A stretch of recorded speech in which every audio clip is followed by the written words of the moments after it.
Hi hello అందరికీ నమస్కారం. Welcome back to Madhurimalu. ఇంకా ఎవరైనా మన ఛానల్ని సబ్స్క్రైబ్ చేసుకొని ఉండకపోతే ప్లీజ్ ఇప్పుడే సబ్స్క్రైబ్ చేసుకోండి. ఇక లేట్ చేయకుండా మన స్టోరీలోకి వెళ్ళిపోదామా? ఉంటా నీ జతగా ఎపిసోడ్ 4. ఇక్కడ రంగయ్య కమలాక్షి కూతుర్ని పక్కకి తీసుకొచ్చి విషయం మొత్తం చెప్పారు. ఏంటి మమ్మీ నువ్వు చెప్పేది? నేను పెళ్లి చేసుకోవాలా అంటూ షాక్ అయ్యి అలా ఉండిపోయింది సింధు. తల్లి, నువ్విందులో ఇంతగా షాక్ అవ్వాల్సిన పని లేదు. నీకు కూడా ఒక మంచి జీవితం ఉంటుందిరా. గొప్పింటి సంబంధం, వచ్చిన అదృష్టాన్ని కాలదన్నుకోకు అంది కమలాక్షి.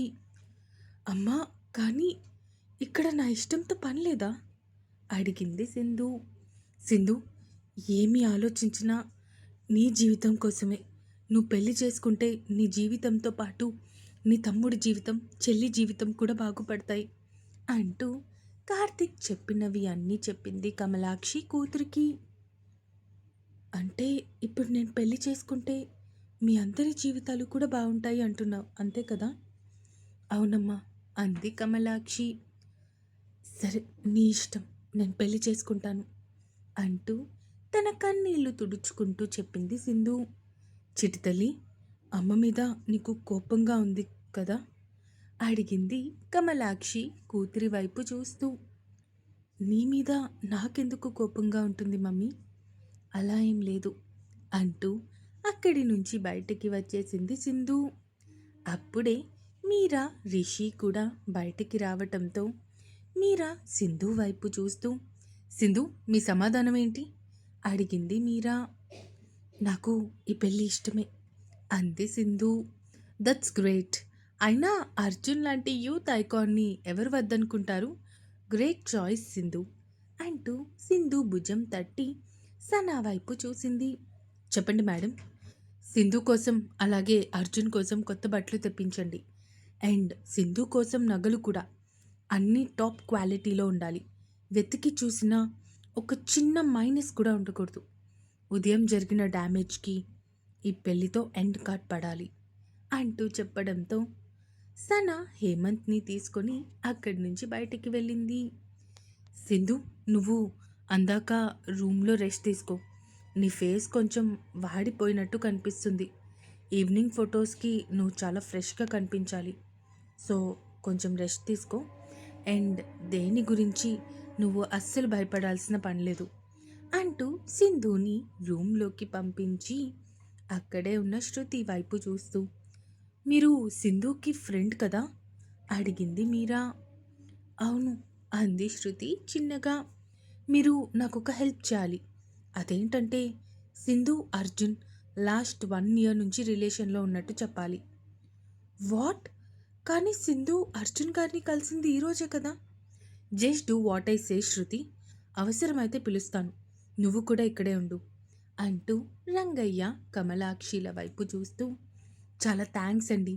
మీరు మీకు చెప్పినట్టే రేపు మార్నింగ్ కల్లా అపార్ట్మెంట్లో మీకు ఒక ఫ్లాట్ వస్తుంది. ఒక 2 రోజుల్లో అది మీ పేరు మీద రిజిస్టర్ అవుతుంది. అండ్ చెప్పినట్టే మీ చిన్న కూతురు అలాగే మీ కొడుకు ఫీజులన్నీ కూడా మేమే కడతాము. అండ్ మీకోసం ఒక కార్ కూడా తీసుకుంటాము. అమ్మా, మీరు నా కోసం ఒక కార్ ఇప్పించండి. మిగతా ఖర్చులు నేను చూసుకోగలను. నా పిల్లల్ని నేను చదివించుకుంటాను. నాకు మీరు చెప్పినట్టు ఇల్లు కూడా అవసరం లేదు. కానీ అక్కడ నా కూతురికి ఏ ఆపద రాకుండా చూసుకోండి చాలు. నా కూతురు చాలా అమాయకురాలు. లోకజ్ఞానం పెద్దగా లేదు. ఎవరేం చెప్పినా గుడ్డిగా నమ్మేస్తుంది. తనకి పెళ్లి చేయాలి అనుకున్నాను, కానీ మరీ ఇంత తొందరగా అయిపోతుంది అని నేను ఎప్పుడూ అనుకోలేదు. అందుకే నాకు నా కూతురి గురించే భయంగా ఉందమ్మా అన్నారు రంగయ్య. అయ్యో, మీరు అస్సలు కంగారు పడకండి. అర్జున్ చాలా మంచివాడు. నేను అతని దగ్గర పనిచేసే అమ్మాయిని మాత్రమే కాదు, అతని ఫ్రెండ్ని కూడా. కాబట్టి నా ఫ్రెండ్ గురించి నాకు పూర్తిగా తెలుసు. తనెప్పుడు మీ అమ్మాయికి ఏ లోటు రాకుండా చూసుకుంటాడు అంది మీరా. నేను ఒకసారి ఆ బాబుతో మాట్లాడొచ్చా అడిగాడు రంగయ్య. ఒక్క నిమిషం, నేను అర్జున్ని కనుక్కొని చెప్తా అదేంటంటే ఉదయం నుంచి జరుగుతున్న వాటికి తను కూడా చాలా మూడ్ ఆఫ్‌లో ఉన్నాడు. అందుకే ఒక్కసారి తనని కనుక్కొని చెప్తాను అంటూ అక్కడి నుంచి తిరిగి అర్జున్ దగ్గరికి వెళ్ళింది మీరా. అర్జున్, ఒకసారి సింధు వాళ్ళ ఫాదర్ నీతో మాట్లాడతారంట. కొంచెం తనతో మాట్లాడు. కోపం తగ్గించుకో ప్లీజ్. పంపించునా? అడిగింది మీరా. ఒక 2 నిమిషాలు ఆలోచించుకొని తిరిగి మీరా వైపు చూస్తూ పంపించు అన్నాడు అర్జున్ ఎలాంటి భావం లేకుండా. ఓకే అర్జున్, ఇప్పుడే పంపిస్తాను అంటూ అక్కడి నుంచి బయటికి వచ్చింది మీరా. బయటికి వచ్చిన మీరా అక్కడే ఉన్న రంగయ్యని చూసి మీరు వెళ్ళి అర్జున్తో మాట్లాడొచ్చు అంటూ అతన్ని పంపించింది. శృతి కూడా అక్కడి నుంచి సింధు ఉన్న రూమ్లోకి వెళ్ళింది. సింధు, నువ్వు నిజంగా ఈ పెళ్లి చేసుకోవడానికి ఒప్పుకున్నావా? అడిగింది శృతి స్నేహితురాలి వైపు చూస్తూ. ఒప్పుకున్నాను శృతి, బయట చెప్పాను కదా అంది సింధు. నీ ఇష్ట ప్రకారమే ఒప్పుకున్నావా? నా ఇష్టంతో ఇక్కడ పని ఏంటి చెప్పు అడిగింది సింధు విరక్తిగా ఒక నవ్వు నవ్వుతూ.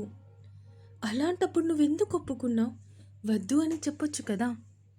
నేను ఒప్పుకుంది నా కోసం కాదు శృతి, నా ఫ్యామిలీ కోసం. నేను ఒక్కదాన్ని కొంచెం బాధపడితే నా ఫ్యామిలీ మొత్తం సెట్ అయిపోతుంది. డాడీకి ఒక కార్ దొరుకుతుంది. అప్పుడు డాడీ కష్టపడి బస్ డ్రైవ్ చేయాల్సిన పని ఉండదు. క్యాబ్ డ్రైవర్గా చేసుకోవచ్చు. ఇంకా తమ్ముడు చెల్లి వాళ్ళ చదువు ఎప్పుడు ఆగిపోతుందా అని భయంగా ఎదురు చూసే పని లేదు. వాళ్ళు హాయిగా చదువుకుంటారు. ఇంకా అమ్మ వాళ్ళకి ఒక ఇల్లు వస్తుంది. ఎప్పుడైనా చిన్న వర్షం పడినా మా ఇల్లు ఎలా ఉంటుందో తెలుసు కదా. ఆ టైంలో అమ్మ ఎంత కష్టపడుతుందో నీకు తెలుసు. ఇప్పుడు నేను పెళ్లి చేసుకుంటే వాళ్ళకి ఒక ఇల్లు కూడా ఇస్తామన్నారు. అప్పుడు అమ్మ వాళ్ళు హాయిగా బ్రతకొచ్చు కదా అంది సింధు. అమ్మ నాన్న చెల్లి తమ్ముడు అందరి గురించి ఆలోచించావు, మరి నీ గురించి అడిగింది శృతి. నా గురించి ఆలోచించడానికి ఆ దేవుడు ఉంటాడులే శృతి. అయినా నా కోసం నువ్వు ఆలోచిస్తున్నావు కదా. I'm so happy. అమ్మ నాన్న ఇంతమంది ఉన్నారు. సో నాకు ఆ బాధ లేదు, సరేనా? నువ్వు అమ్మ వాళ్ళ దగ్గర ఏం మాట్లాడుకు, మళ్ళీ డాడీ అస్సలు ఒప్పుకోరు. అసలు నువ్వేం చేస్తున్నావో నాకేం అర్థం కావట్లేదు అంది శృతి. నీకేంటి, నాకే ఏమీ అర్థం కావట్లేదు అంది సింధు. సరే, నువ్వు కొంచెం సేపు రెస్ట్ తీసుకో, నేను బయటకు వెళ్తున్నాను అంటూ తిరిగి బయటికి వచ్చేసింది శృతి. ఇక్కడ రూమ్లోకి వెళ్ళాడు రంగయ్య. నమస్కారం బాబు, నేను సింధు వాళ్ళ నాన్నని. నా కూతురి మీద ఈరోజు ఉదయం ఒక నింద పడింది. కానీ నిజంగా నా కూతురు అలాంటిది కాదు బాబు. తను చాలా మంచి అమ్మాయి. ఇంతకు ముందు వరకు మీరెవరో నాకు తెలీదు. మీరు చాలా గొప్పవాళ్ళు అని అందరి మాటల్లో తెలిసింది. నా కూతుర్ని బాగా చూసుకోండి. మిమ్మల్ని నమ్మి నా కూతుర్ని మీ చేతిలో పెడుతున్నాను. తను ఏమైనా తప్పు చేసినా చిన్న పిల్ల అనుకొని తనని దండించకుండా క్షమించి వదిలేయండి. అంతేగాని శిక్షించకండి బాబు అన్నాడు రంగయ్య అర్జున్ వైపు చూస్తూ. రంగయ్య మాటలు వింటూ ఉంటే అర్జున్కి అసలు ఏం మాట్లాడాలి, ఎలా రెస్పాండ్ అవ్వాలి కూడా అర్థం కావడం లేదు. మీరు నా కూతురు ఏదైనా తప్పు చేసినా తనకొకసారి అది తప్పు అని చెప్పండి. అది మళ్ళీ తను జీవితంలో రిపీట్ చెయ్యదు. తను చాలా మంచిది బాబు అంటూ అక్కడి నుంచి బయటికి వచ్చేశాడు రంగయ్య. అర్జున్కి మాత్రం అసలు మనసంతా ఏదోలా అయిపోయింది. రంగయ్య వచ్చి తనతో మాట్లాడేసరికి, అసలు నేను చేస్తుంది కరెక్టేనా?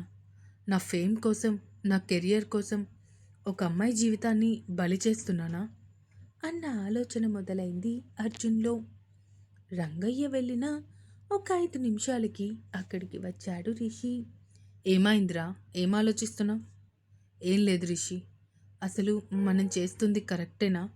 అనవసరంగా ఆ అమ్మాయిని ఇందులోకి లాగుతున్నామేమో అనిపిస్తుంది. తప్పు చేసింది నేను, రాంగ్ రూమ్లోకి వెళ్ళింది నేను. అయినా రూమ్కి అది కానప్పుడు ఎలా ఓపెన్ అయిందిరా? నాకిప్పటికీ అర్థం కాని విషయం అదొక్కటే. అండ్ నేను మిడ్‌నైట్ వరకు కాన్సర్ట్స్ చాలా సార్లు చేశాను. కానీ అప్పుడెప్పుడూ రానంత నిద్రమత్తు నిన్న మాత్రమే ఎందుకొచ్చింది? అసలు నిన్న జరిగింది మొత్తం కూడా అంతా తప్పుగానే ఉందిరా! అన్నాడు అర్జున్. అర్జున్, వాటి గురించి మనం తీరిగ్గా ఆలోచిద్దాం. ముందు నువ్వు ఎలాంటి ఆలోచనలు కూడా మైండ్‌లోకి ఎక్కించుకోకు. అతను ఏదో వచ్చి చెప్పారు అంతే, అర్థమైందా? అంటూ హేమంత్ తెచ్చిన డ్రెస్ అర్జున్ చేతిలో పెట్టాడు రిషి. ఈవినింగ్ అందంగా రెడీ అవ్వు. ఈ రోజుతో బ్యాచిలర్ లైఫ్కి స్వస్తి పలకబోతున్నారు మిస్టర్ అర్జున్ వర్మ గారు.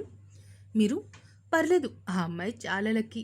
నేషనల్ క్రష్గా ఉండే అబ్బాయిని పెళ్లి చేసుకోబోతుంది కదా అంటూ చిన్నగా నవ్వాడు రిషి. ఆ మాటకి రిషి వైపు సీరియస్గా చూశాడు అర్జున్. ఓకే ఓకే, నువ్వు చాలా కోపంగా ఉన్నావని అర్థమవుతుంది. ఐఎమ్ లీవింగ్ అంటూ అక్కడి నుంచి వెళ్ళిపోయాడు రిషి. ఇంకా ఉంది. ఈ ఎపిసోడ్ ఎలా అనిపించిందో కామెంట్స్ రూపంలో తెలియజేస్తారు అని కోరుకుంటున్నాను. అలాగే సబ్స్క్రైబ్ చేసుకోవడం మాత్రం మర్చిపోకండి. ఇక ఉంటాను. Bye bye.